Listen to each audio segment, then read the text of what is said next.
Well, the Biden administration is canceling billions of dollars in student loan debt. This will impact borrowers in the Savings for Valuable Education Plan, or SAVE.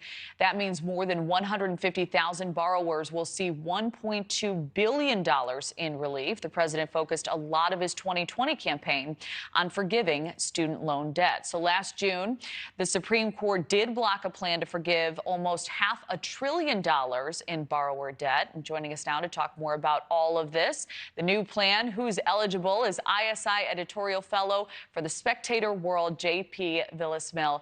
J.P., thank you for joining us. Thank you for having me, Kelly. So President Biden, as you know, he's trying a new avenue to forgive student loans in light of the Supreme Court's ruling. Only borrowers of SAVE are eligible. What's your take rather, on this new plan to forgive more than $1 billion in loans? And is there a timeline that we know of for when this money will be doled out? Yes, so I heard the president announce this yesterday. And as a student, and not a former student, actually, a graduate, it's hard not to be a bit excited because free money. So there's that. But also there's an issue here, because some people can talk about econometrics and how this affects consumption, because then people are going to spend more and GDP growth and short-term growth and all these things. But at the end of it all, my generation, Generation C, thinks college is very important. More than 80% of us, according to the Pew Research Center, and more than 60% of us are going to college or are in college or went to college. Therefore, this is a very politically savvy move. And if Republicans just look at this and scream, no, no, no, I think this could be a Democrat win. So whatever we think about economics or if this is unjust, unfair, unconstitutional, it's good politics. So congrats, Biden, for that.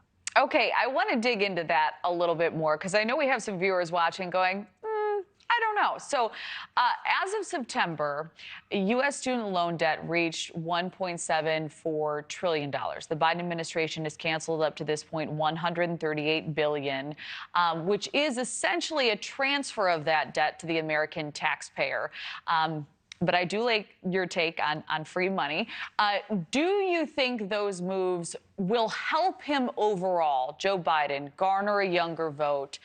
Do you think it's possible, though, they could backfire in this upcoming election, with potentially a majority of voters saying, hey, the president should have put this much energy and effort into issues impacting the entire country, such as border security?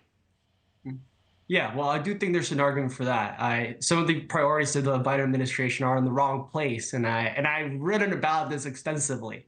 But I do think that in targeting Gen Z, which is a really important electoral group in this next election, because more than half of us are going to be able to vote, and we are the biggest generation in American history, this makes sense politically. How angry will other people get? I don't know. I feel like a lot of parents have Gen Z kids, and therefore they're not going to be like, no, this is unfair, I had to pay for my debt. They're going to be like, oh, when my kid pays for their debt, I'm kind of paying for it too.